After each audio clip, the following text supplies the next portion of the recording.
Gracias por estar presentes, por participar y estarse incorporando a esta sesión que tenemos sobre la ley 31814, ley de inteligencia artificial, una de las primeras leyes del mundo sobre inteligencia artificial, y el reglamento que acaba de salir aquí en Perú. Este reglamento además es pionero en la región América Latina y sin duda alguna nos va a servir para que podamos conversar sobre el mismo. Por ello, el día de hoy, a través de la Universidad La Salle e IBIS, hemos convocado a este webinar de libre acceso, además que va a quedar grabado para que aquellos que no han podido asistir puedan participar. Tenemos el gusto de que Anaí Zavala, quien es experta en regulación de seguridad y confianza digital en la Secretaría de Gobierno y Transformación Digital de la PCM, sea nuestro expositor el día de hoy. Anaís es especialista en protección de datos personales y regulación digital. Cuenta con una maestría en Derecho de las Telecomunicaciones, Protección de Datos y Sociedad de la Información de la Universidad Carlos III de Madrid. Tiene más de 15 años de experiencia profesional en el sector público y privado y sin duda alguna nos dará una gran presentación. Después de ella tendremos un panel donde tendremos presentes a Esteban Ruiz Omegna, director ejecutivo de Altec, la Asociación Gremial de Legal Tech de Chile. Él es abogado en Chile y magíster en Derecho de Negocios y con postítulos en tema de tecnología, ciberseguridad y transformación digital. Director de GEA Abogados, estudio jurídico especializado en Derecho Tecnológico, Regulatorio y Protección de Datos y codueño de Estado Diario. Medio especializado en temas legales, que es un referente en el ecosistema para América Latina. Asimismo, estará con nosotros Luis González Romo, cofundador y director ejecutivo del Club de Inteligencia Artificial Legal. Él es abogado mexicano con más de 10 años de experiencia en derecho digital, políticas públicas y regulación tecnológica. Actualmente se desempeña como jefe de departamento de política digital del Instituto Federal de Telecomunicaciones de México, donde lidera proyectos vinculados con la gobernanza de la inteligencia artificial, la ética tecnológica y el diseño de marcos regulatorios para tecnologías emergentes. Su destacada trayectoria combina la práctica jurídica con un sólido enfoque en ciencia de datos y política de inteligencia artificial responsable, lo que ha permitido que se posicione como un referente en estas materias. Y finalmente, y no menos importante, Fátima Toche, quien mostrará la visión desde el Perú. Ella es gerente legal y jefa de División de Derecho y Nuevas Tecnologías en IALO. Es abogada de la Universidad Católica, colegiada por el Colegio de Abogados de Lima, con posgrado en Regulación y Solución de Diferendos en Comercio Internacional e Inversiones por la Universidad de Buenos Aires, máster en Dirección de Negocios por la Escuela de Organización Industrial de España y por la Universidad Peruana de Ciencias Aplicadas, UPC. Cursó cursos de especialización en inteligencia artificial y derecho por la Universidad de Buenos Aires. Ha estado en el programa de especialización en compliance por la Universidad San Ignacio de Loyola, máster en Business Administration en la UPC y actualmente cursa el doctorado en Derechos de la Universidad San Ignacio de Loyola, teniendo como tema de investigación la inteligencia artificial y el derecho a la protección de datos personales. Panel de lujo, una expositora de lujo y un moderador, que no está tanto. Pero bueno, ahí estamos para compartir con ustedes. Anaís, el foro es todo tuyo para tu exposición durante los próximos 25 o 30 minutos. Sí. ¿Qué tal? Muy buenas tardes con todos. Gracias, Eric. Bueno, y a todos mis colegas que me acompañan en este panel. De hecho, es un honor compartir con ustedes este espacio, sobre todo porque nos une un tema tan importante para el país, para la transformación digital. Desde la Secretaría de Gobierno y Transformación Digital también un saludo de parte del secretario Jaime Honores, ¿no? Por justamente la invitación para poder presentar lo que ha sido un poco el desarrollo, el diseño de la elaboración del nuevo reglamento, ¿no? De inteligencia artificial, el reglamento de la ley 31814, que bueno, ha tomado un poco de tiempo, pero creo que ha sido un resultado bastante positivo, bastante equilibrado. Hemos buscado hacer todo el análisis de impacto regulatorio, evaluar temas de costos, que en realidad ha sido parte de todo el proceso del diseño y aprobación de la norma, ¿no? Voy a hacer una presentación, sin más preámbulo, hago la presentación y voy comentando sobre la marcha del tema, ¿no? A ver, un momentito, por favor, y me comentan si todo se ve. A ver, ya creo que... Ya. ¿Me confirman nada más si se puede ver? ¿Sí? Ya están ahí, Perfecto. se está Ya, presentando. perfecto. Ya. Voy a empezar un poco para entrar a lo que nosotros hemos podido evaluar en todo el tema del diseño de la norma. Justamente cuando empezábamos a hacer el diseño del reglamento, nos preguntábamos cuál es el objeto de la norma, ¿no? De la 31814, porque claro, existieron muchos cuestionamientos acerca de los artículos que disponía esta norma. Sin embargo, nosotros quisimos basarnos en el desarrollo del objeto y los principios rectores, ¿no? En este caso, esta ley 31814 nos estableció un mandato específico, ¿no? Que era la reglamentación, porque claro, a pesar de los desafíos que como país podemos tener en todo el tema de infraestructura, de brecha o conectividad, que también bien lo ha podido identificar la UNESCO, ¿no? A través de la metodología RAN que se realizó hace unos meses, creo que teníamos una oportunidad grande de buscar un equilibrio en la regulación, ¿no? Que además que promueva la innovación digital, que abra las puertas para el desarrollo tecnológico y la apertura del mercado, estableciendo reglas claras, teníamos la oportunidad también de establecer un mecanismo de protección de los derechos humanos, ¿no? Y esto es así porque todos ya somos testigos de las vulneraciones que se pueden generar a partir del desarrollo y el uso de esta tecnología, ¿no? Entonces, con este enfoque, el objetivo que tenía de promover un desarrollo económico y social a partir del uso y desarrollo de la inteligencia artificial, también ponía al centro al ser humano, ¿no? Esta protección de sus derechos humanos que nosotros desde la Secretaría, con el encargo que teníamos de elaborar este reglamento, buscamos esta oportunidad para que se pueda proteger estos derechos, ¿no?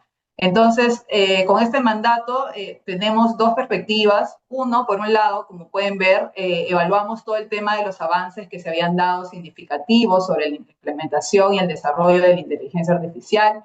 Evaluamos justamente que ya hay muchos estudios como el de Microsoft, donde se dice que el 51% de las organizaciones ya en el Perú han implementado IA, ¿no?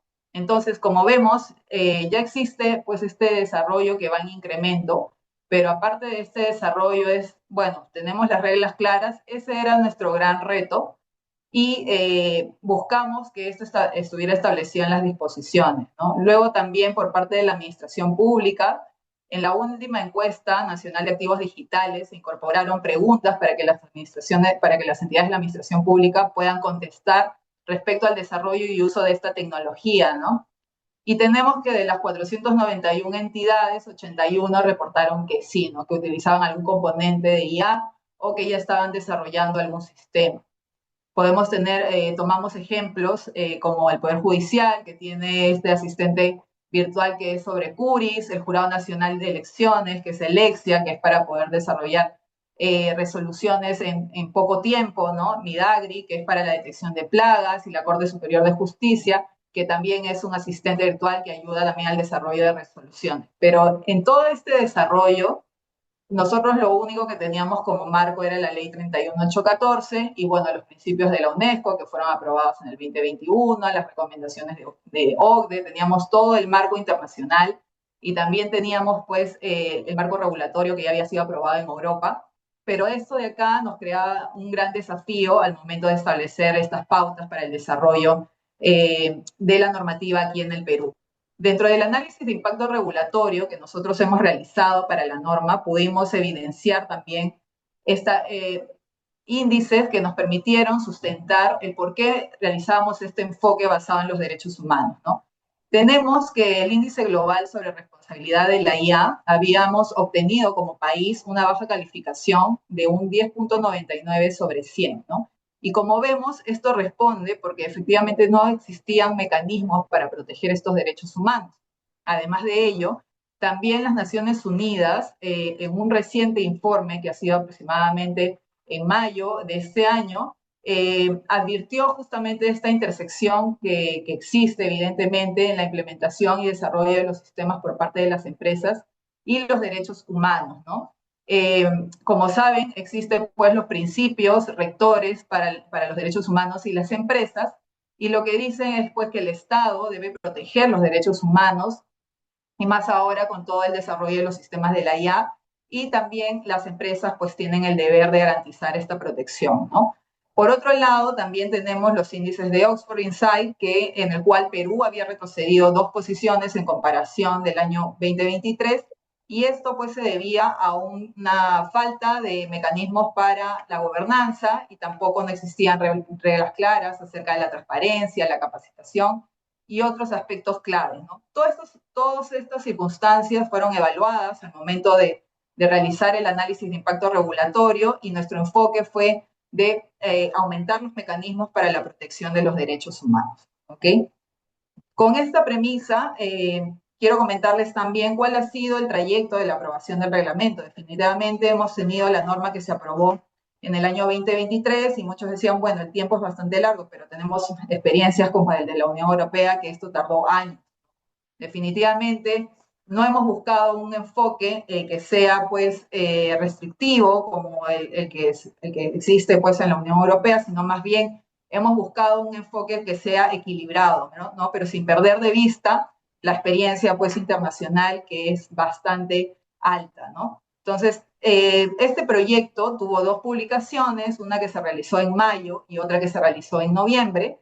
La de mayo, ¿no? Que fue a través de la resolución ministerial 132, y la de noviembre, que además de hacer una consulta pública digital, también la hicimos presencial, realizamos mesas de trabajo, y esto es bastante importante porque buscamos que el diseño de la norma sea participativa, ¿no? Después de esto, de esta publicación, nosotros hemos obtenido alrededor de 2000, más de 2.000 comentarios, 2.300 aproximadamente, los cuales fueron sistematizados y evaluados, conforme les voy a comentar, para que vean de qué manera se han obtenido pues, estas incorporaciones también en el reglamento. Posterior a ello, nosotros hemos pasado al análisis de impacto regulatorio. Esto fue evaluado por esta comisión y nos dieron recién el dictamen favorable en junio de este año, ¿no? Después de obtener este dictamen favorable, nosotros hemos pasado a la Comisión de Coordinación Viceministerial, ¿no? En esta comisión también opinan todas las entidades del Poder Ejecutivo y de ahí nos han opinado tres entidades del Poder Ejecutivo, en las cuales hemos tenido alrededor de más o menos 130 comentarios de estas entidades para las cuales nosotros nos hemos tenido que reunir con el Ministerio del Interior, con el Ministerio de Salud, ¿no? Para poder justamente advertir todas las preocupaciones que ellos también podían tener y que éstas sean incluidas dentro de la norma, ¿no? Luego de esto ya hemos obtenido la conformidad de los sectores que refrendan, que en este caso fue Minedu, Produce, Minjus, ¿no? Y PCM, y posteriormente a esto ya hemos tenido pues la publicación de la norma en septiembre pues de este año, ¿no? Entonces, como ven, el camino pues ha sido largo, pero definitivamente el resultado ha sido pues positivo, ¿no? En cuanto al tema del diseño participativo, eso es lo que les comentaba. En noviembre del año pasado nosotros hemos tenido los aportes a través del medio de Facilita, que como saben es una plataforma a través de las cuales uno puede crear solicitudes.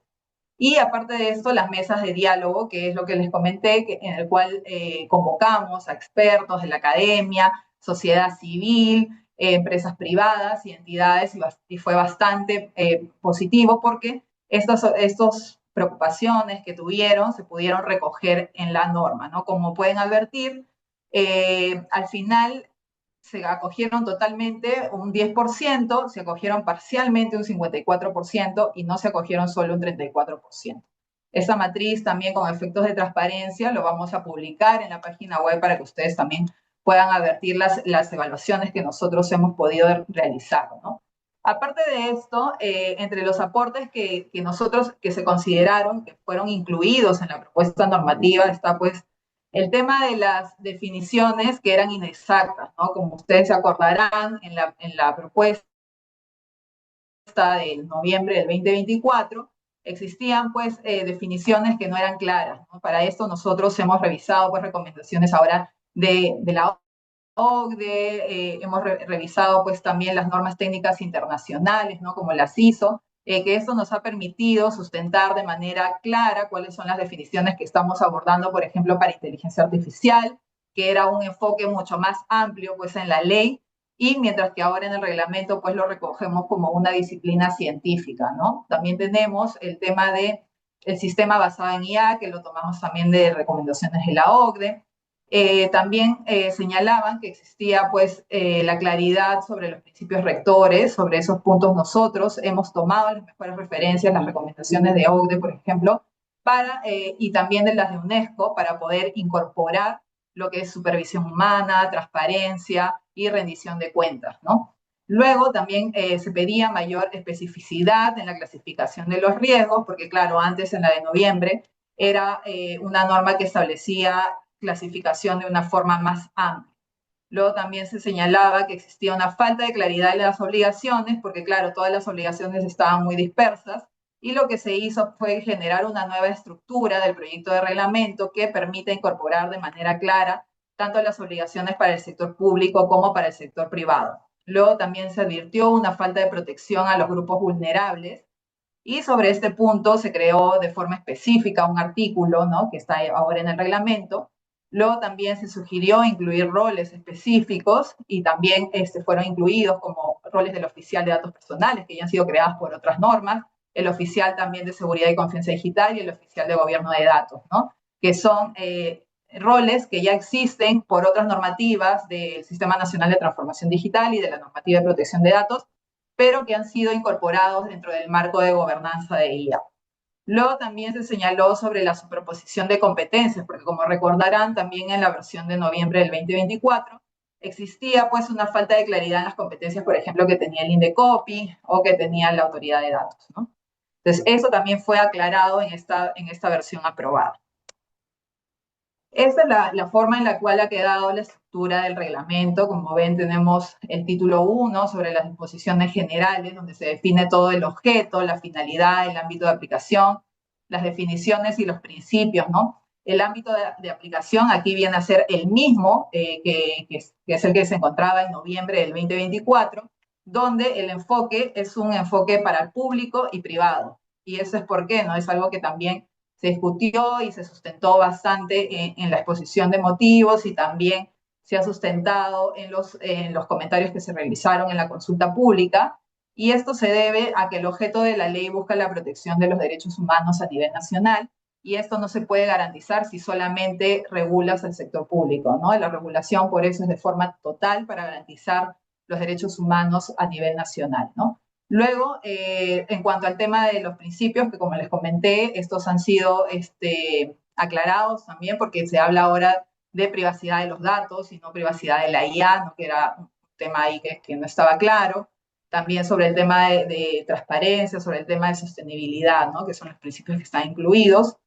Luego también tenemos el título 2 sobre gobernanza. Eso voy a pasar a hablar en un momento específico sobre el tema de gobernanza. Luego también tenemos lo de la formación de capacidades y desarrollo innovador, que esto es un punto clave para articular esfuerzos, por ejemplo, con Minedu, con CONCITE, con las universidades públicas y privadas. Definitivamente nos queda bastante trabajo por articular a partir de ahora, pero creo que es un camino que lo vamos a poder ir realizando junto a todas las acciones estratégicas que vamos a diseñar desde la Secretaría, ¿no? Luego también tenemos un título sobre financiamiento, incentivo y medidas proactivas. Sobre este punto también hemos articulado con Produce, por ejemplo, para todo el tema de emprendimientos, pequeñas empresas, ¿no?, MIPYMES, para que estas también puedan participar en todo el ecosistema de IA y se pueda promover algunas iniciativas de financiamiento, ¿no?, que esto es algo que también se va a tener que ir trabajando ahora para la implementación del reglamento. Y por último, que estos son los puntos pues bastante importantes y que son los que, claro, han generado bastante debate en cuanto al tema de la clasificación de riesgos, la inclusión de la disposición de transparencia y, bueno, lo de privacidad y protección de datos, que en realidad es una norma transversal y que aplica pues a cualquier tecnología. También ha sido incorporado de manera expresa, ¿no?, la disposición para garantizar la observancia obligatoria de la normativa, ¿no? Y por último, lo que son las obligaciones específicas para el sector público y privado, ¿no? Entonces, ahora sobre el tema de gobernanza, sobre la inteligencia artificial, ¿no?, lo que ha hecho el reglamento es fortalecer esta gobernanza, Como ustedes saben, la gobernanza de políticas públicas incluye todo el tema de definir de manera clara quiénes son los actores clave, de qué manera se van a articular, ¿no? Y dentro en el arquetipo que tenemos de gobernanza, nuestro país sigue un arquetipo piramidal, que es lo que se llama, cada país puede recoger distintas formas de gobernanza, pero el nuestro es una piramidal. Ya la autoridad nacional había sido definida con la ley 31814, pero ahora lo que hemos hecho es incluir otros actores que son claves para esta gobernanza. Tenemos como primer punto el Comité de Alto Nivel por un Perú Digital, Innovador y Competitivo. Este comité fue creado en el año 2018 con el Decreto Supremo 118, bueno, el año 2018. Sin embargo, está en esos momentos desactivado, pero estamos realizando las coordinaciones para volver a tener las sesiones. ¿Por qué? Porque este comité está compuesto también por un representante de la sociedad civil, un representante de la academia, un representante del sector privado, y además pueden ser invitados otros representantes, y además de ello tiene un enfoque regional, ¿no? Esto es importante para que la promoción y el desarrollo de la IA se pueda realizar a nivel nacional. Entonces, este comité, que es un órgano estratégico que está adscrito a la PCM, es creo que la punta importante para todo el tema de desarrollar un ecosistema digital responsable en nuestro país, ¿no? Luego tenemos la Autoridad Nacional, que, bueno, se viene a ejercer a través de la Secretaría de Gobierno y Transformación Digital.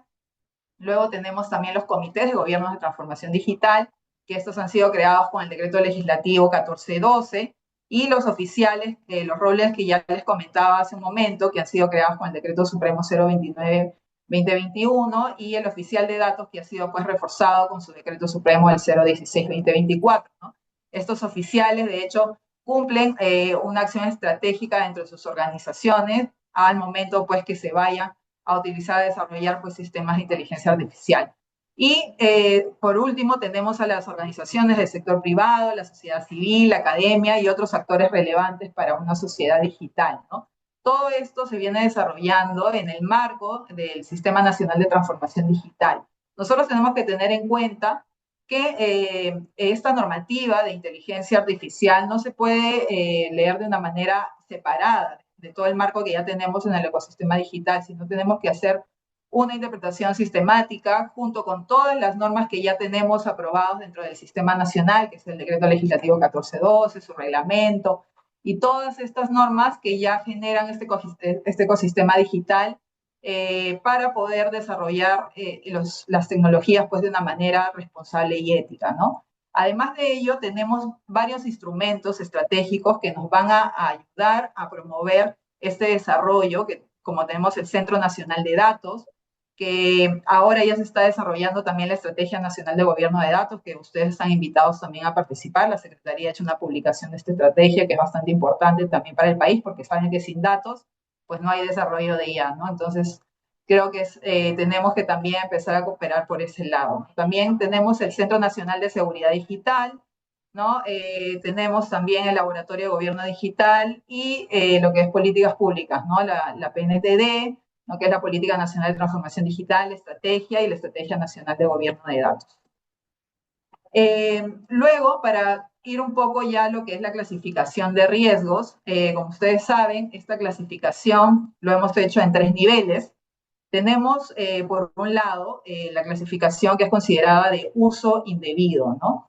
Eso es bastante importante porque, claro, se decía mucho, no vayamos a regular sobre la tecnología, ¿no? Y lo que no hemos buscado es que se genere ello, ¿no? Sino más bien a realizar una evaluación de riesgos basada en el impacto que esto puede ocasionar en los derechos humanos, ¿no? Este uso indebido lo que busca es evitar este impacto que es irreversible o negativo a los derechos humanos, porque ustedes saben que si es que existe pues una afectación, no hay una forma de reparar este daño que se ha generado. Si hablamos de capacidad letal autónoma, en este caso el daño que se puede ocasionar es la muerte. Entonces no existe una reparación sobre este daño. De esa manera es como se ha visto la clasificación de estos usos indebidos, ¿no? También si hablamos de influir de manera engañosa o manipulativa, ¿no? De aquellos sistemas que pueden abusar de las vulnerabilidades que tiene una persona, ¿no? Por ejemplo, si es que una persona es alguien que es ludópata, ¿no? Y un sistema se aprovecha de esta vulnerabilidad y te empieza pues a ofrecer publicidad que impacte en esta vulnerabilidad que tienes, ya está afectando tu autonomía personal y ya no hay una forma en la que una pueda pues, reparar esta situación, ¿no? También tenemos la vigilancia masiva, que es sin base legal, ¿no? Porque esto ya se puede convertir en un seguimiento. Esto fue bastante observado por el Mininter propiamente para que se pueda esto considerar como un riesgo indebido, por ejemplo, ¿no?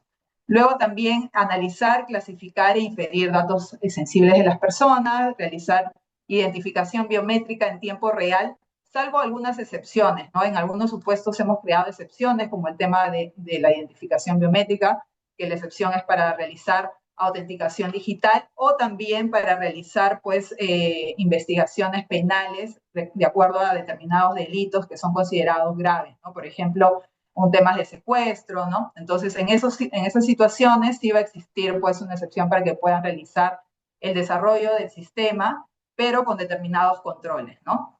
Luego tenemos la otra clasificación que es de riesgo alto, en estos casos que si bien representan un riesgo o una vulneración alta para la vida, la dignidad de la persona, su libertad, estos pueden ser desarrollados, pero aplicando determinados controles, ¿no? Que son las obligaciones que les voy a pasar a desarrollar más adelante, pero dentro de los supuestos que nosotros hemos considerado de riesgo alto, tenemos la gestión pues, de los activos críticos nacionales, ¿no? Por ejemplo, si es que nosotros nos podemos en la situación de un sistema que utiliza pues, para un sistema eléctrico, ¿no? Y a causa de alguna vulneración se genera pues un apagón y ocurre pues un desabastecimiento en temas de hospitales, ¿no? Entonces, de esta manera se causa un riesgo pues para la salud o para las personas, ¿no? Por eso nosotros lo hemos visto como un uso de riesgo alto, ¿no?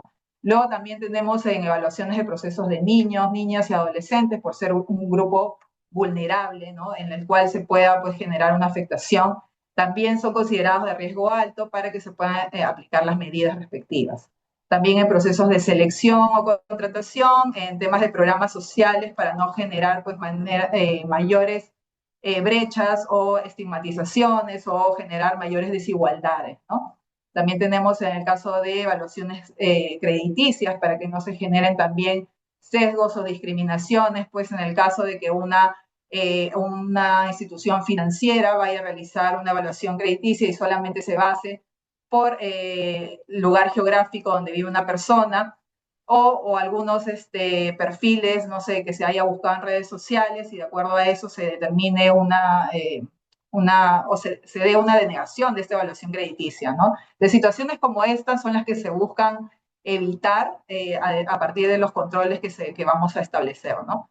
Luego también el tema del acceso a salud, ¿no? Que es un impacto que podría generar un daño de todas maneras, entonces con los controles ya esto se puede minimizar, ¿no? Y por último tenemos aquellos que son de riesgo aceptable, como ustedes ven, no hemos buscado generar 4 tipos de riesgos como sí existen pues en otra regulación, sino más bien dos claras y una que sea simplemente que se permite y fomente el desarrollo tecnológico y que de alguna manera también minimizamos el impacto a los derechos humanos, ¿no? Como riesgo altos tenemos los chatbots de servicios al cliente, sistemas de recomendaciones o preferencias o herramientas de edición.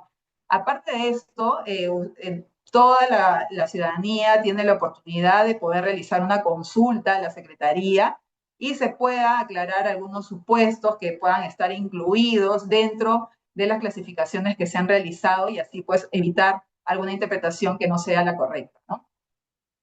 Por otro lado, comentamos también lo de las obligaciones. Empezamos por las entidades de la administración pública. En este caso, se han establecido obligaciones que son generales y también las que son para riesgo alto, ¿no? Las que son generales tenemos que se pueda aprobar una política institucional sobre el uso o desarrollo de la inteligencia artificial pues, de una manera ética y responsable. También que se pueda usar la ISO 42001, ¿no? Que es sobre gestión de inteligencia artificial. También que exista un enfoque de equipo multidisciplinario, y esto es muy importante, sobre todo para el desarrollo pues, de sistemas de inteligencia artificial.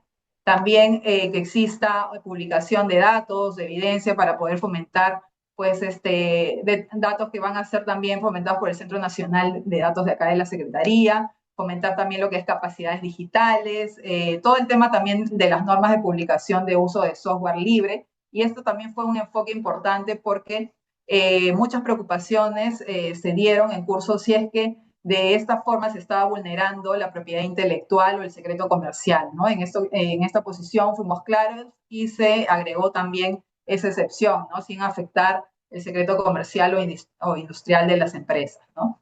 Luego también tenemos la publicación de los códigos fuentes, también el de promover el código de ética dentro de la organización, ¿no? El hecho de que tanto los empleados, los servidores, los funcionarios, pues se guíen por estos valores que existen para el uso, pues, de estos sistemas. Luego, también incluir dentro del plan de gobierno digital justamente sus proyectos basados en inteligencia artificial. Este es un punto importante porque, como saben, las entidades tienen la obligación pues, de aprobar su plan de gobierno digital y de alguna manera esto va a servir pues a la Secretaría para que se pueda realizar este monitoreo que es importante y que tiene asignada como una de sus competencias, ¿no? Luego tenemos el enfoque para riesgo alto. En este caso se han incluido, a lo que sí tenemos que tener en cuenta es que no son excluidas, ¿no? O sea, tenemos que entender que existen las obligaciones generales, pero que si realizan un sistema que es considerado de riesgo alto, estas obligaciones se aumentan, ¿ok? Entonces, si hablamos de sistemas de riesgo alto, tenemos que añadir lo que es supervisión humana, que esto es básico, porque no podemos generar alguna decisión, ¿no? Basada en un sistema sin que exista la supervisión humana, sobre todo si estamos hablando de sectores que son priorizados como el de justicia, el de salud, el de educación, ¿no? Siempre tiene que estar el humano tomando la decisión, ¿no? En el centro. Entonces, luego también tenemos el análisis de impacto de riesgos y lo que es transparencia algorítmica, que voy a también a pasar a explicar. Por otro lado, tenemos lo que son las medidas de seguridad digital, que este es el otro enfoque que se ha incorporado para la administración pública. Como sabemos, esto de acá no son obligaciones en realidad que son nuevas, ya existen obligaciones en la administración pública que existían previamente a la aprobación de este reglamento, solamente que hemos buscado que traerlos en esta norma para que se pueda vertir esta obligatoriedad de su cumplimiento, ¿no? Porque cuando hablamos de códigos fuentes, muchos decían, hoy se está generando una nueva obligación, pero esto no era así porque ya teníamos pues normas como la ley 28612 y sus reglamentos donde se hacía obligatorio que las entidades pues puedan publicar su código fuente. En cuanto al tema de medidas de seguridad digital, tenemos lo que es gestión de riesgos y esto ya está incorporado en lo que es el marco de seguridad digital del Estado peruano, donde las entidades tienen la obligación de identificar y evaluar las amenazas para la seguridad. Entonces, esto también aplica para los sistemas de inteligencia artificial. También el enfoque de privacidad desde el diseño. Este es un principio que fue incorporado en el decreto legislativo 1412, en el decreto de urgencia 006 del Sistema Nacional de Transformación Digital. Este enfoque de protección de datos personales desde la etapa del diseño y por defecto es muy importante, sobre todo cuando tratamos datos personales en los sistemas de inteligencia artificial, ¿no? Luego el tema de auditorías, que es muy importante para ya medir cuáles han sido los resultados de los riesgos. Luego gestión de incidentes, ¿no? Que esto también es importante porque tenemos que tener pues claro que contamos nosotros, por ejemplo, con el Centro Nacional de Seguridad Digital, donde se le tienen que comunicar las brechas. Entonces, si es que existiera alguna vulneración o alguna brecha de seguridad dentro del sistema de inteligencia artificial, este también tiene que ser comunicado al Centro Nacional porque estamos hablando de un incidente de seguridad digital, ¿no? Luego tenemos las obligaciones del sector privado. Por este lado, nosotros podemos advertir que también las obligaciones van a ser de manera proporcional al tipo de sistema que estamos implementando o desarrollando, ¿no? Tenemos el enfoque que es de riesgo aceptable y que se deben establecer menores obligaciones como son políticas, protocolos, procedimientos, que van a ser interpretados de forma concordante con los principios que ya estén establecidos en la misma ley y el reglamento. Por ejemplo, si nosotros pues solamente estamos utilizando algún sistema dentro de nuestra organización, pero estamos solo usándolo para un tema de gestión documentaria, ¿no? Entonces tenemos que promover un protocolo en el cual se le dé los lineamientos a las personas que trabajan y se pueda decir, no, esta información no se debe de subir al sistema porque se estaría vulnerando la confidencialidad, ¿no? Por ejemplo, estamos hablando de información que puede ser restringida. Si estamos hablando del sector público, nos tenemos que regir a la Ley de Transparencia y Acceso a la Información Pública con el régimen de excepciones, ¿no? Porque ahí tenemos lo que es considerado información confidencial o información secreta. Esta información pues no podría ser subida dentro de un sistema, ¿no? Esto se establece pues dentro de las políticas. Y en el sector privado de la misma forma, ¿no? Si estamos hablando pues de un sistema que está en este marco, lo que tenemos que hacer es también poder dar las pautas para no vulnerar pues el derecho, por ejemplo, de protección de datos y privacidad, si estamos hablando que son de datos sensibles, que no pueden ser subidos pues a un sistema, si que es un sistema pues de uso público, ¿no? Luego tenemos también la alfabetización digital, que eso es muy importante, fomentar la educación y la concientización interna dentro de todos los empleados de las organizaciones privadas. ¿No? Creo que este es un punto importante porque si no partimos de esto, no vamos a generar una mayor conciencia del uso responsable de esta tecnología, ¿no? Y a partir de esto es que vamos a generalizar este uso responsable, ¿no? Luego, si es que el riesgo es considerado alto, en este caso sí se incrementan las obligaciones, como lo comenté anteriormente, las obligaciones no son una en defecto del otro, sino más bien las obligaciones aumentan, en el caso ya utilicen sistemas de riesgo alto, ya vamos a tener que aumentar estos controles y lo que se debe realizar aquí es un registro actualizado y accesible donde se lleve a cabo pues la funcionalidad del sistema o los riesgos que se puedan dar, ¿no? Luego también implementar mecanismos de supervisión. Este enfoque es el mismo que se ha considerado para la administración pública, ¿no? De utilizar mecanismos de supervisión para la salud, educación, justicia, finanzas, acceso a programas y servicios básicos, que son los sectores que han sido priorizados, y también lo que se constituye como transparencia algorítmica, que es el hecho de comunicar de forma previa, clara al usuario de que está pues interactuando con un sistema, ¿no? Y en el caso pues genera una afectación se pueda generar una afectación sobre sus derechos humanos porque se toma una decisión, se deba informar también sobre los resultados de la decisión, ¿no? Esto ha sido considerado como parte de la obligación de la transparencia. Y de manera opcional o de manera proactiva se ha considerado la evaluación de impacto de riesgos, la incorporación también o adopción de las normas técnicas peruanas o los estándares técnicos internacionales.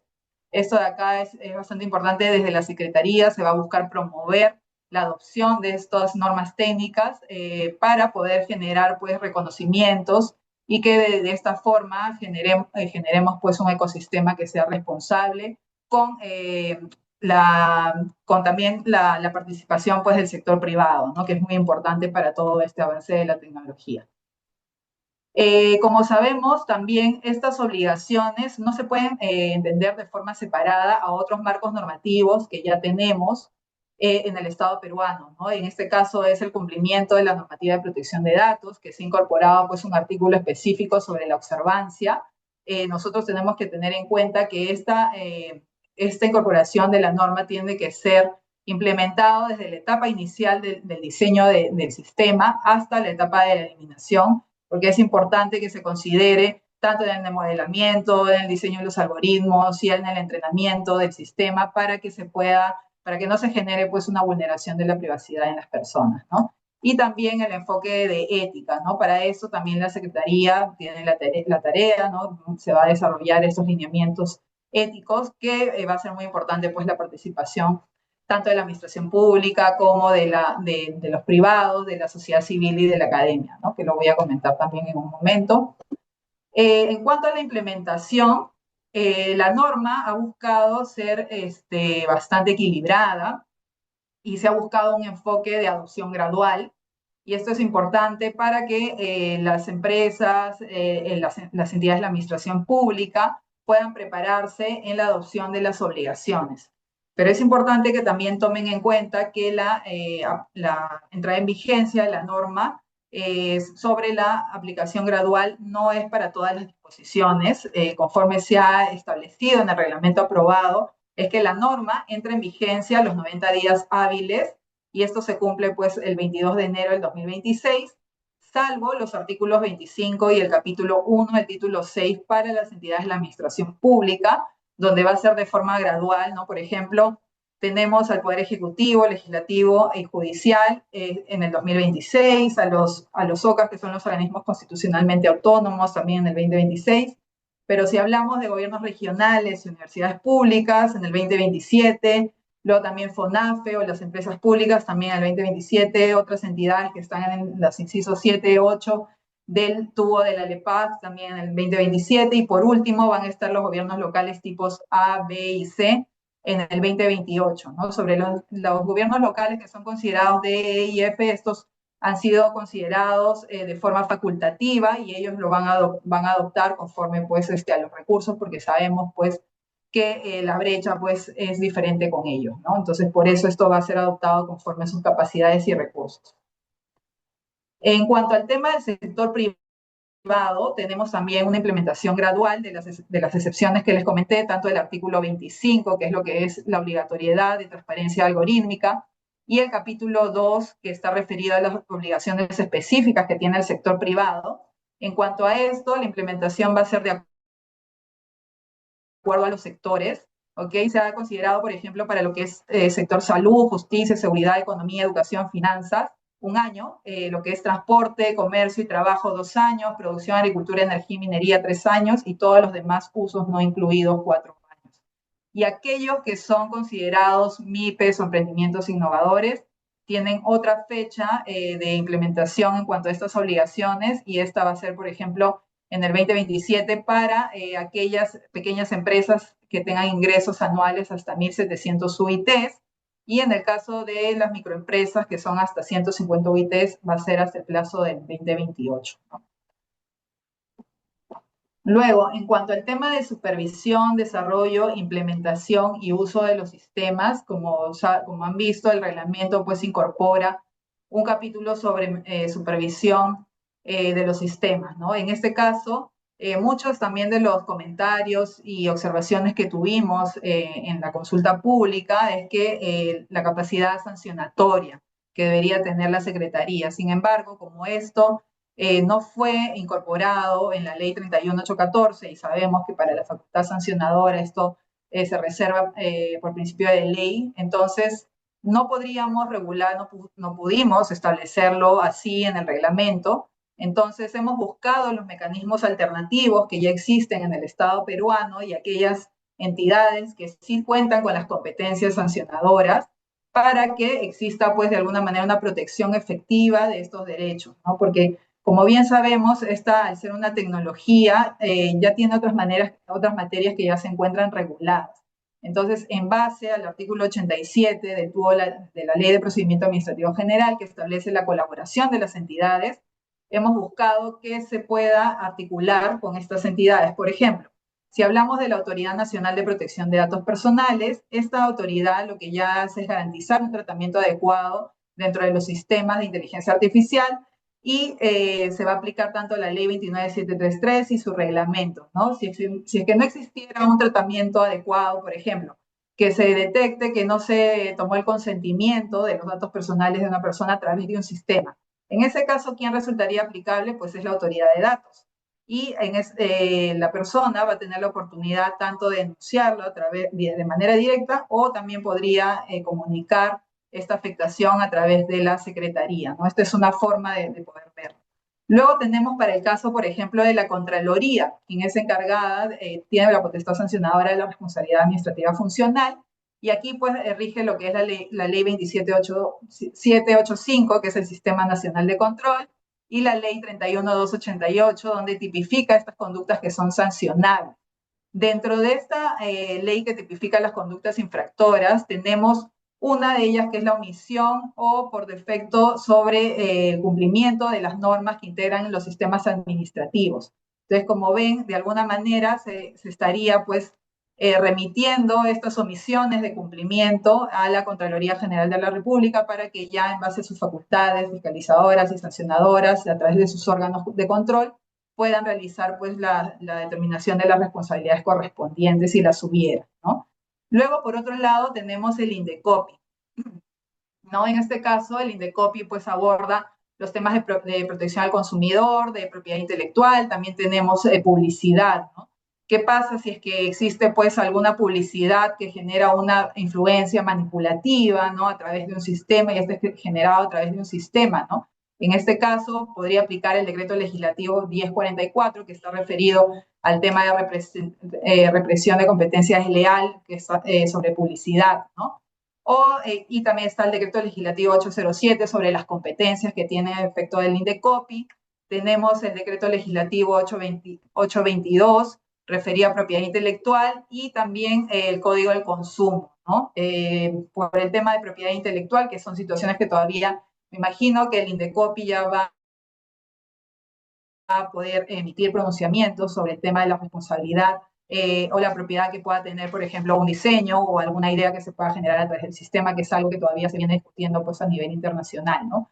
Luego también tenemos la División de Investigación de Ciberdelincuencia, que en este caso, bueno, siempre ha sucedido así, pero cuando la Secretaría advierte algún delito o alguna situación que pueda representar una situación que pueda llevar a cabo una investigación penal, pues esta siempre ha sido reportada a la dirección, antes era la DIVINDAD, ahora es la División de Investigación de Ciberdelincuencia, entonces va a suceder lo mismo cuando ocurran pues situaciones que se realicen a través de sistemas de inteligencia artificial.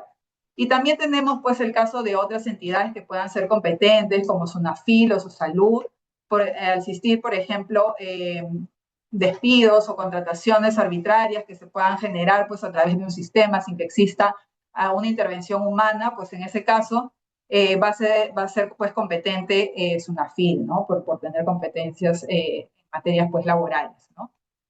Este es en Anaís, cuanto para al que le tema de... podamos hacer algunas preguntas a nuestros panelistas, si es que aún te falta terminar.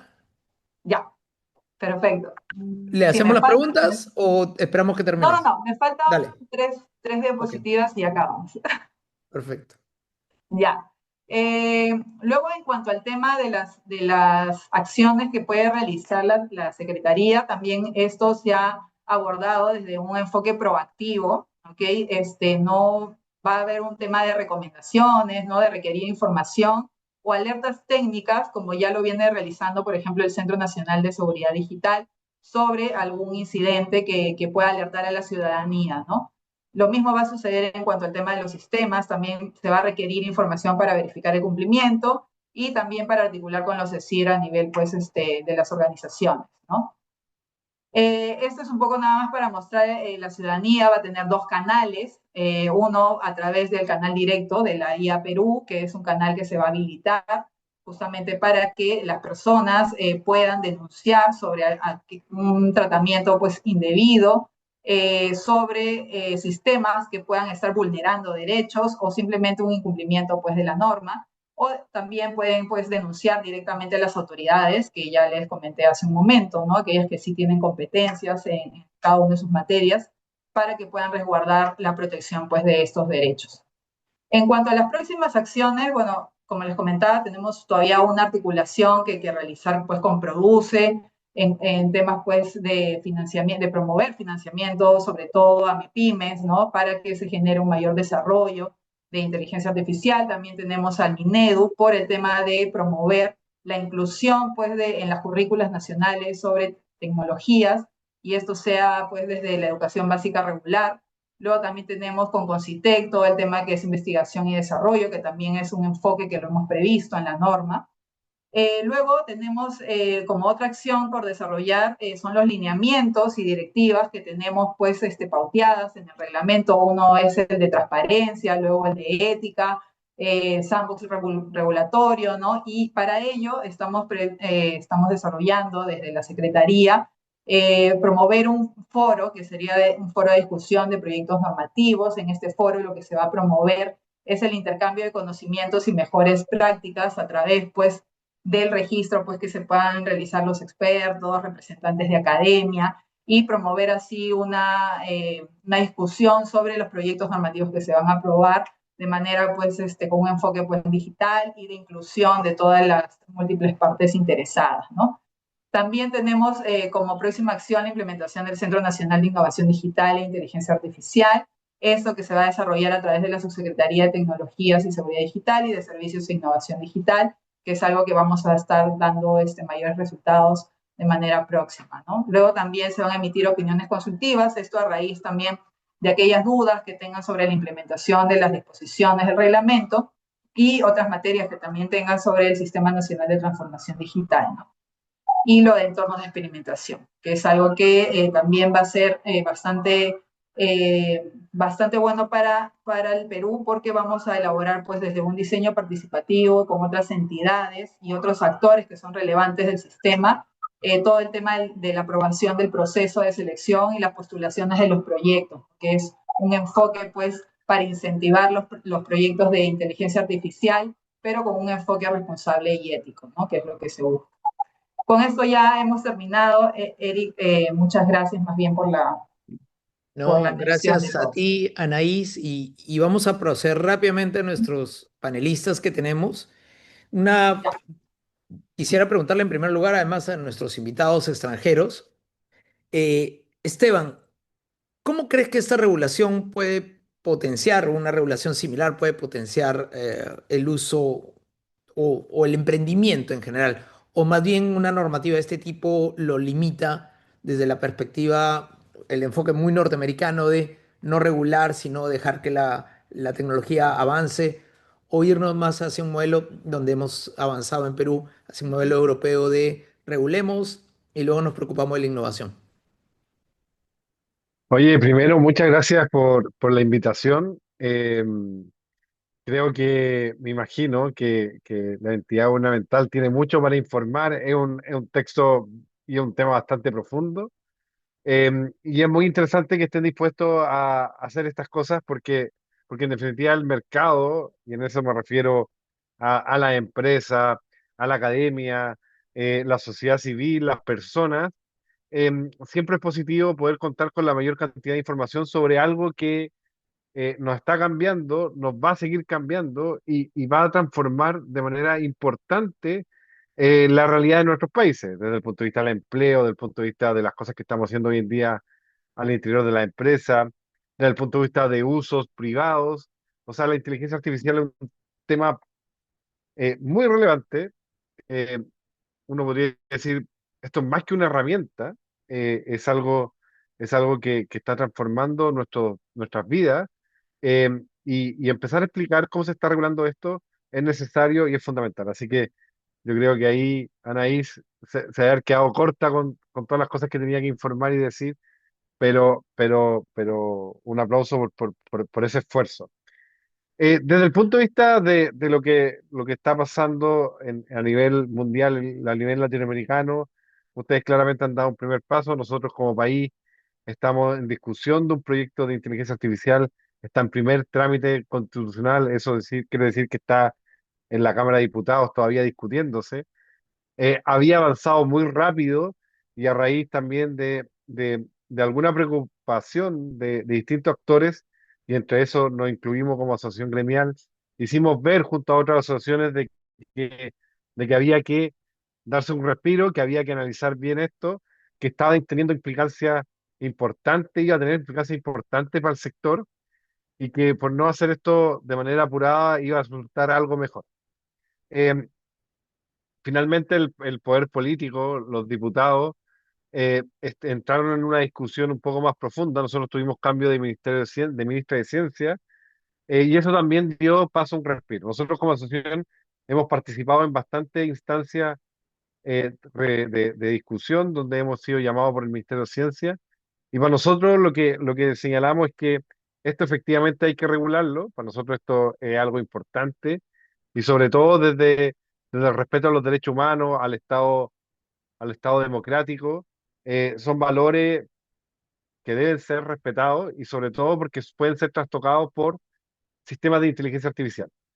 Pero en esa regulación, y entendemos que muchas veces, y sobre todo la mirada hacia Europa, es importante porque ellos siempre son punta de lanza, tenemos que tener cuidado porque una sobreregulación también puede ahogar el sistema de empresas, de startup tecnológica, de aplicación de inteligencia artificial en el sector público, en el sector privado, beneficiando a personas, ciudadanos de a pie, por querer regular algo que puede ser excedido. Y eso ya lo estamos viendo por si acaso.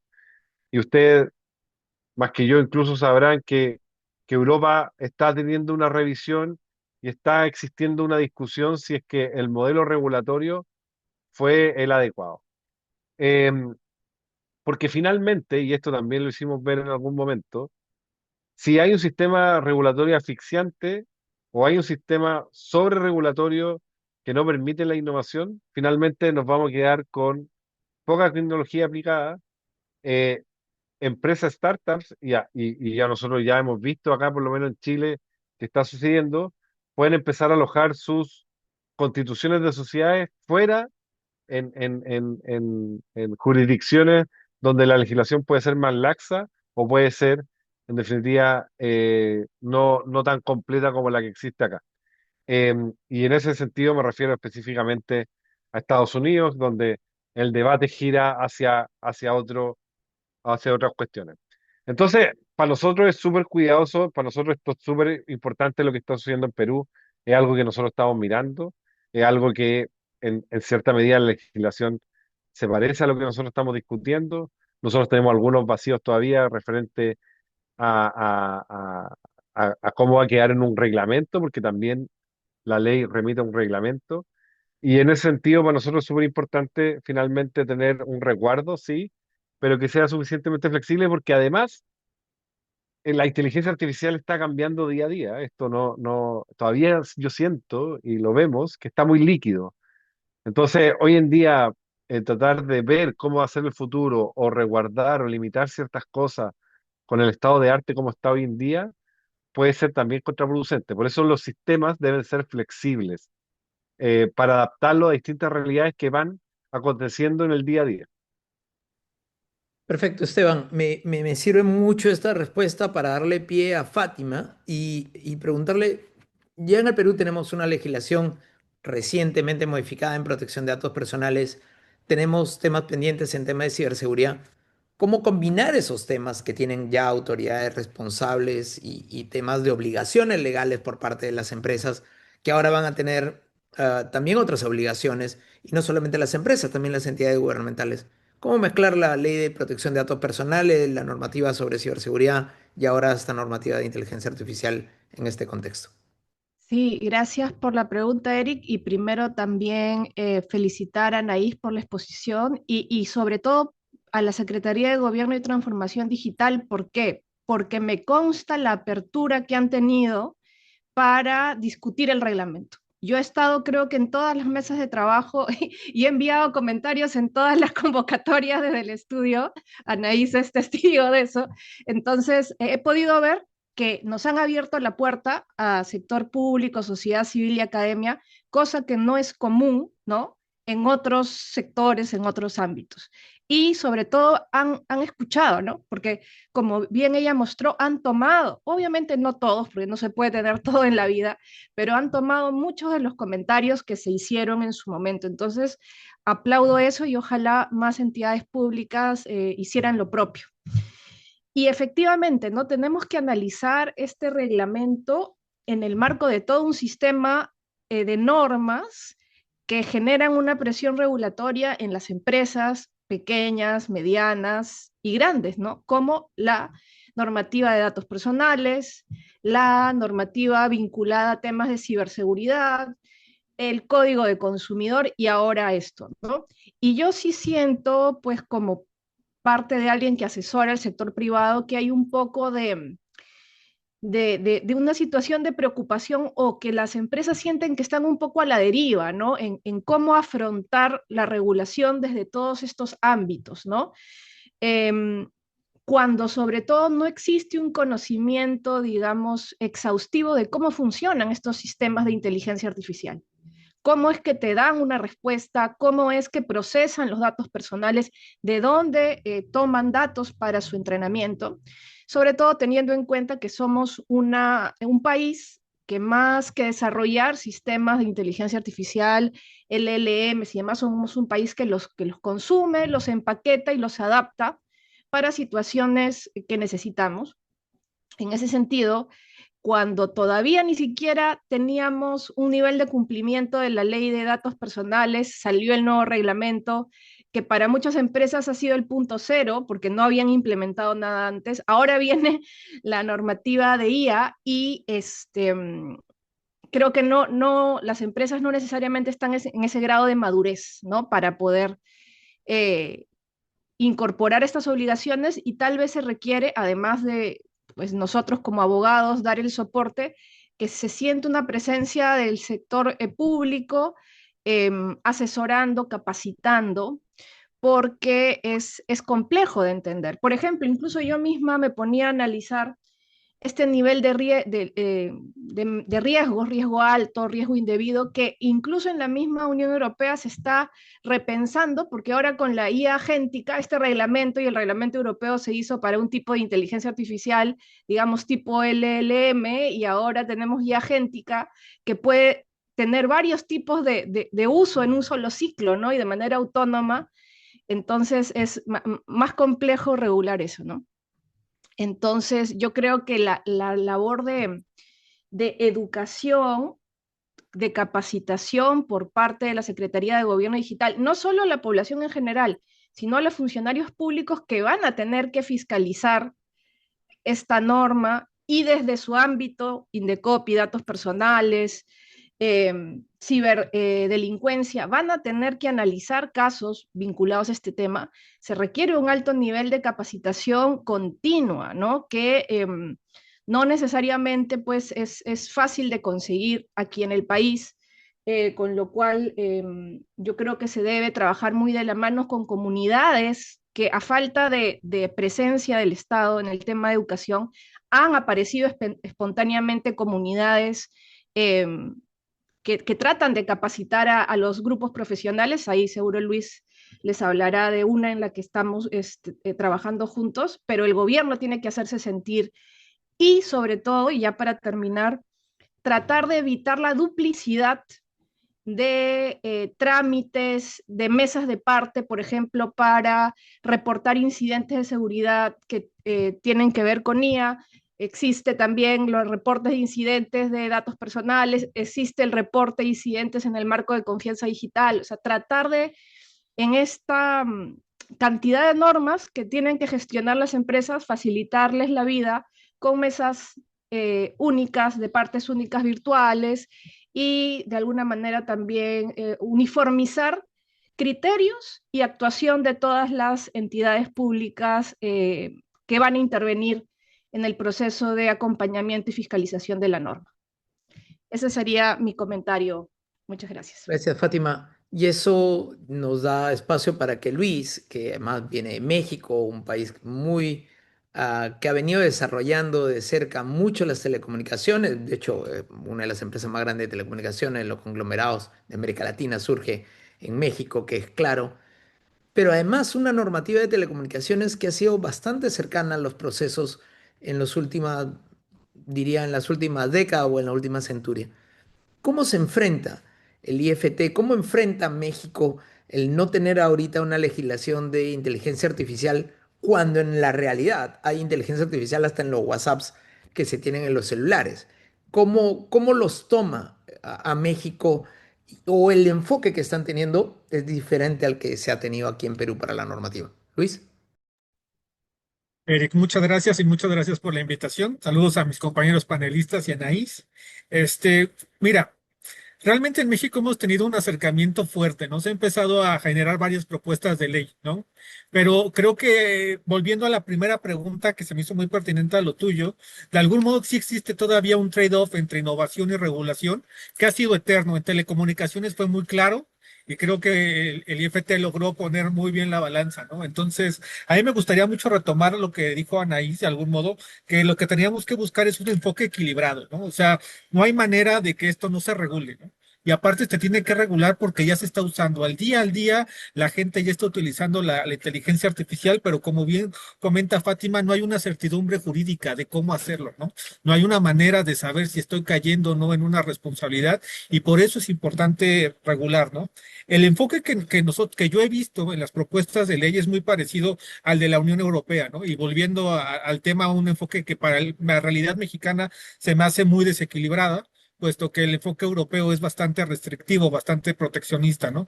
Nosotros tendríamos que tener otro enfoque, a mi parecer. Entonces, creo que lo primero que tendríamos que tener claro es tener un análisis de qué es lo que buscamos bajo la inteligencia artificial, ¿no? Cómo buscamos desarrollar nosotros nuestra economía, nuestra educación con la inteligencia artificial. A mí se me hizo muy interesante de parte del Perú, que ustedes ya tienen años con esta ley de 1412, de ley de gobierno digital, que de algún modo eso da un parteaguas increíble, ¿no? Porque todavía en países de América Latina no hay gobierno digital, no hay transformación digital, ¿no? Entonces, de repente querer meter inmediatamente la inteligencia artificial, pues es un sopetón, ¿no? Es arrastrar atrás muchísimas cosas, ¿no? Entonces, nosotros ya hemos estado trabajando realmente en el tema de la transformación digital. Creo que tenemos que encontrar el enfoque ideal para México y veo también en las propuestas de ley que se ha tenido, pues muchos de los retos que también mencionó Anaís, ¿no? Por ejemplo, las definiciones inexactas, creo que todas y cada una de las propuestas que he visto ha sido que alguien salta. ¿Por qué? Porque pusieron una definición de inteligencia artificial súper acotada, súper corta o solo en un ámbito, ¿no? Entonces ahí hay algo y también empieza a haber un tema de a veces de desconexión de tiempo, ¿no? En este tema de definiciones. ¿A qué me refiero con eso? Que si bien existen las definiciones de la OCDE, de la ONU, los ISOs, pues de repente ya también quedan desfasadas, ¿no? Ha sido brutal cómo ha empezado a pasar estos temas de inteligencia artificial tan rápido, ¿no? Incluso quiero ver un ejemplo muy práctico, el tema de transparencia, ¿no? Casi en todas las normas que se lee, la transparencia, la explicabilidad y la interpretabilidad prácticamente son como la misma cosa y lo manejan como si fuera el mismo camino cuando son tres cosas totalmente distintas y que se tienen que observar, ¿no? En este fenómeno de la inteligencia artificial. Entonces, de repente, cuando tomamos esas definiciones, pues como las tomamos, digamos, el screenshot de ese momento, pues nos quedamos cortos, ¿no? Incluso hace poquito estábamos hablando en el Club IA Legal, que nosotros tenemos esta organización que busca fomentar la inteligencia artificial y hablar de estos temas. Hablamos de la ISO 22989, que es una ISO de acerca de inteligencia artificial. Y por ejemplo, ahí esa ISO tiene problemas tremendos como que antropomorfiza a la inteligencia artificial, no usa verbos humanos para señalar acciones que solo hace una máquina. Entonces, a la hora que nosotros observamos esa ISO, por ejemplo, y la tomamos para nuestra regulación, seguramente vamos a caer en un error, ¿no? Entonces, creo que tenemos que ser bien críticos a la hora que buscamos regular esto y enfocarlo totalmente a la realidad, ¿no? En el caso mexicano, pues enfocarlo totalmente a la realidad mexicana y no necesariamente querer hacer el copy-paste de otros marcos, como les digo, han pasado que he leído propuestas de ley que yo he visto que son copy-paste del RIA europeo, ¿no? Entonces, creo que eso es bien importante y también esto de los principios rectores, que a veces suena muy llamativo, ¿no?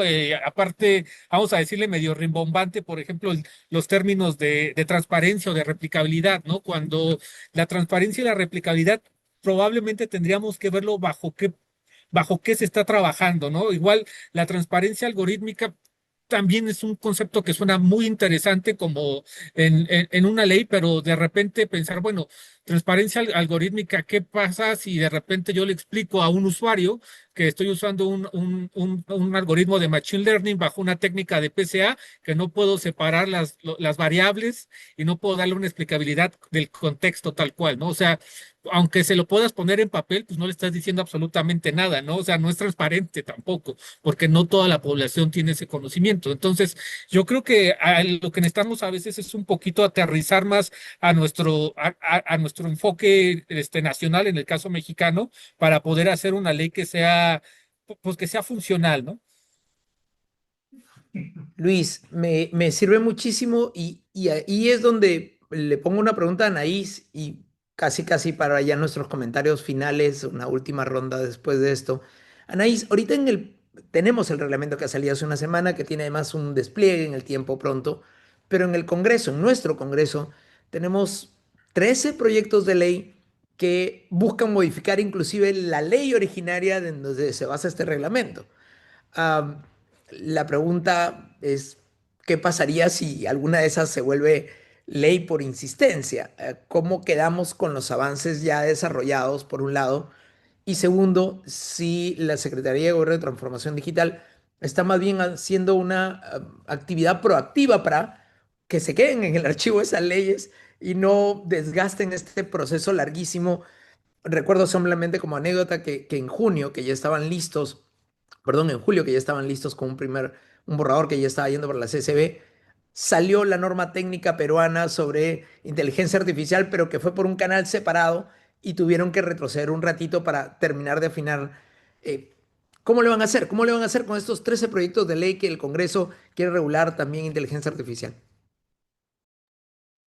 Gracias, Eric, por tu pregunta. De hecho, es una preocupación bastante importante todo este proceso regulatorio que tenemos actualmente en el país.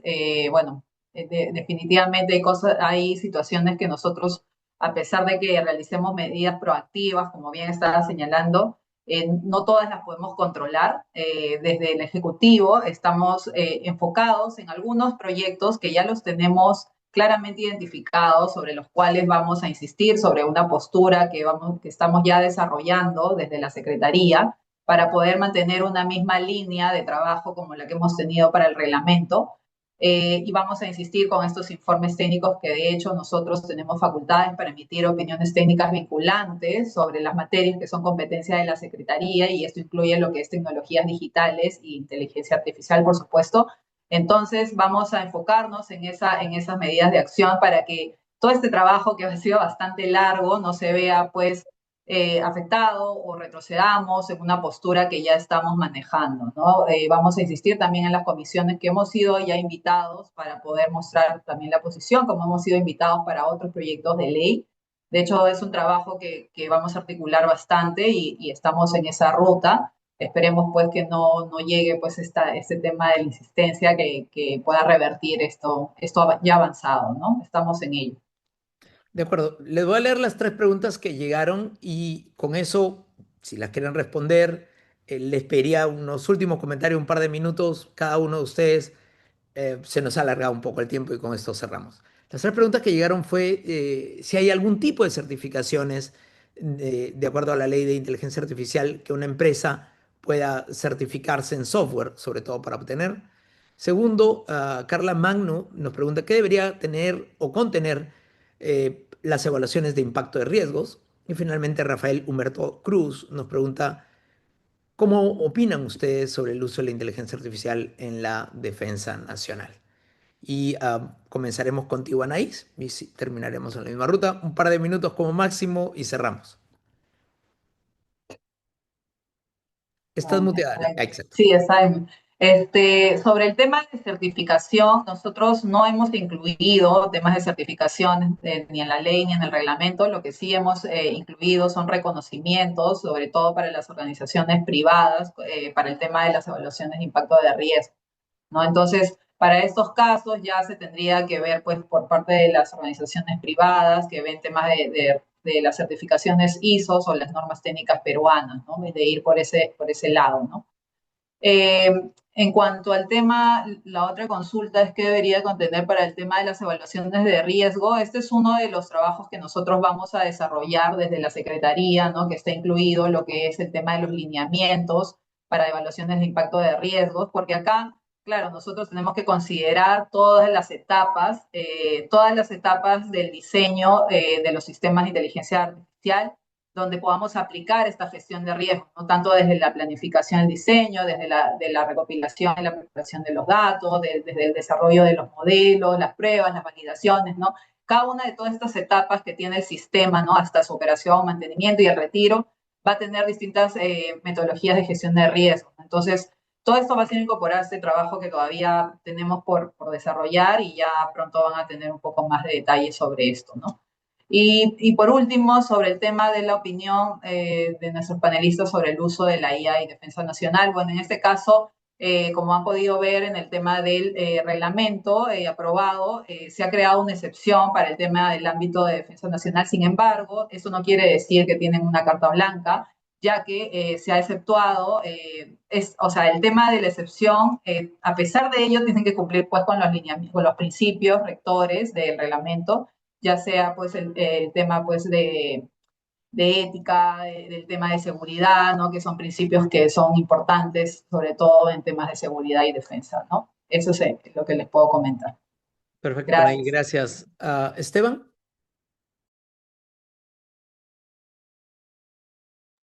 Disculpen, ahí sí.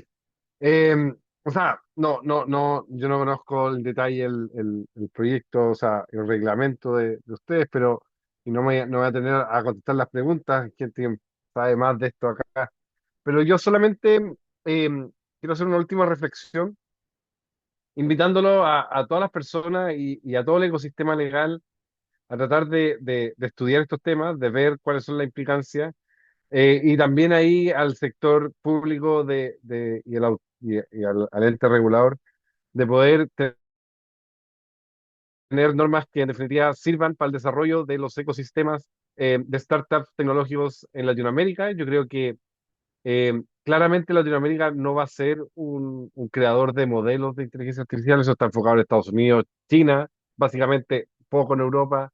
Tenemos ahí una brecha importante de desarrollo, pero sí, y aquí nos devuelvo, nos pueden traer noticias alegres de una región donde podemos aplicar inteligencia artificial para el desarrollo de nuestros países. Y el desarrollo de nuestros países, principalmente porque el uso de inteligencia artificial, yo creo que va a rebarajar ciertas habilidades y ciertas industrias donde hoy en día puede ser que una industria latinoamericana puede estar compitiendo a la par con una industria estadounidense, europea o china más desarrollada, porque la inteligencia artificial acerca conocimiento. Y ahí hay bastantes posibilidades de desarrollar. Yo creo que nuestros países en Latinoamérica por lo que se, se diferencian es por el uso del ingenio, por el uso de afrontar problemas de manera diferente. El latinoamericano tiene ahí un potencial gigante para usar herramientas de inteligencia artificial para resolver problemas de nuestro mundo y de otros mundos. Y eso nos da la posibilidad de desarrollarnos, de, de, de, de, de impactar hoy en día, por ejemplo, para nosotros el sistema de acceso a la justicia, varias cosas que hoy en día están atascados los sistemas judiciales en Latinoamérica pueden ser resueltos con inteligencia artificial y no implica gigantes sumas de millones de dólares, sino que finalmente una planificación, un uso responsable y un uso aplicado para resolver problemas que todos los países latinoamericanos están siendo afectados. Así que mi invitación es enhorabuena que exista regulación, regulación flexible, regulación que nos permita seguir disfrutando de la ventaja que nos puede tener la inteligencia artificial aplicada en nuestros sistemas empresariales. Así que eso, muchas gracias nuevamente por invitarnos. Por favor, siempre alerta y dispuesto a seguir conversando sobre estos temas, temas que nos afectan como eh, nación latinoamericana completa. Así que muchas gracias. Gracias, Esteban. Fátima. Sí, como para empalmar con lo que ha dicho Esteban, yo también considero que la inteligencia artificial democratiza el conocimiento. Es una herramienta de altísimo impacto, especialmente para profesionales libres y para pequeñas y medianas empresas, que con poco ahora pueden hacer mucho más y tal vez competir con empresas que antes no podían, ya sea en el Perú o en otros países, que puede ser una herramienta primordial para países en desarrollo como el nuestro si se utiliza con ese enfoque, ¿no? Para el desarrollo humano, desarrollo social y competitividad. Eso me parece que tiene que tenerse en cuenta, que nuestras regulaciones tienen que pensarse siempre para la realidad propia de nuestro país, si no de nuestro país, de la región, definitivamente, que tenemos, creo, unas características de infraestructura, comerciales, culturales, que yo creo que sustentan tener una regulación enfocada especialmente en nuestra realidad, que en el espacio geopolítico en el que se está desarrollando la inteligencia artificial, que es una cuestión geopolítica tremenda, yo creo que como latinoamericanos debemos unir esfuerzos y una mirada común para afrontar estos temas también. Y simplemente para dar una respuesta general a las preguntas, sí, coincido en que no hay una certificación oficial y creo que es lo correcto que no exista. En el mercado hay muchas ofertas de capacitación. Invito a todos a capacitarse en temas de inteligencia artificial, ya sea en instituciones públicas, privadas, comunidades, que hay muchísimas. Las evaluaciones de riesgo, ahí una cosa que es muy valiosa del reglamento es la referencia a las ISOs, ¿no? Y ahí las claves son la ISO 42001 y la ISO 31000 sobre riesgos. Yo creo que serían las herramientas básicas para esto, con cargo a que la Secretaría de Gobierno Digital saque normas complementarias. Recuerden que ahora vamos a tener que hacer una evaluación de impacto en datos personales y para el caso de IA una evaluación de impacto en derechos humanos, así que vamos capacitándonos en evaluación de impactos. En la cuestión de uso de la IA en seguridad nacional, es que hay muchos usos que se pueden dar en ese ámbito, habría que ver. Yo les invito a ver, hay muchas recomendaciones de la ONU sobre uso de IA en armas y en situaciones de guerra, y mi opinión personal es que no, debería ser un uso prohibido en el caso de armas que tienen como objetivo eliminar personas, ¿no? Y sabemos de lo que estamos hablando, ¿no? Básicamente esos son mis aportes. Gracias, Fátima. Y finalmente, Luis. Pues yo estoy en la misma tónica de Fátima y de Esteban, entonces voy a ser muy breve, ¿no? Sí creo la inteligencia artificial es una herramienta súper potente y más para nuestros países en desarrollo, ¿no? Creo que por eso tenemos que tener un framework muy claro de cómo utilizarla para poderle dar rienda suelta a esa creatividad que podemos tener con estas herramientas, ¿no? A mí me gustaría que el reglamento ahorita que acaban de tener ustedes se ha visto realmente por países latinoamericanos, se ha visto por México, se ha visto por Chile, se ha visto por Ecuador como punta de lanza a la realidad latinoamericana, ¿no? Que podamos realmente tener esta visión y dejar de voltear a ver a otras realidades que no se parecen tanto a las nuestras y poder tomar realmente la experiencia de los primeros que se lanzaron a hacerlo y que sea de provecho para toda la región. Pues gracias a todos, gracias por su tiempo. Permítame agradecer a nuestra expositora, una brillantísima exposición que ha hecho, a nuestros panelistas, a todos, y recordarles dos ideas de cuando el rabí Yehuda Loew de Praga comenzó a crear el Golem, o Shelley escribía sobre el Prometeo moderno, o Frankenstein, o Isaac Asimov escribía sobre las leyes de la robótica. Ya todos queríamos entrarle a ver cómo creábamos un poco de algo como nosotros, ese poder dar una conciencia finalmente. Esto es una herramienta y todas las herramientas son creadas por humanos, siempre. Y eso es lo que debemos tener en cuenta para los usos éticos y no olvidarnos de ello nunca. Las regulaciones son eso, regulaciones creadas por humanos para evitar lo que los humanos puedan hacer mal, no que las máquinas hagan mal las cosas. Dicho esto, muchas gracias por todo y un gusto y nos vemos en el siguiente reglamento. Cuídense. Chao. Muchas gracias, chao, chao. Gracias, gracias a todos.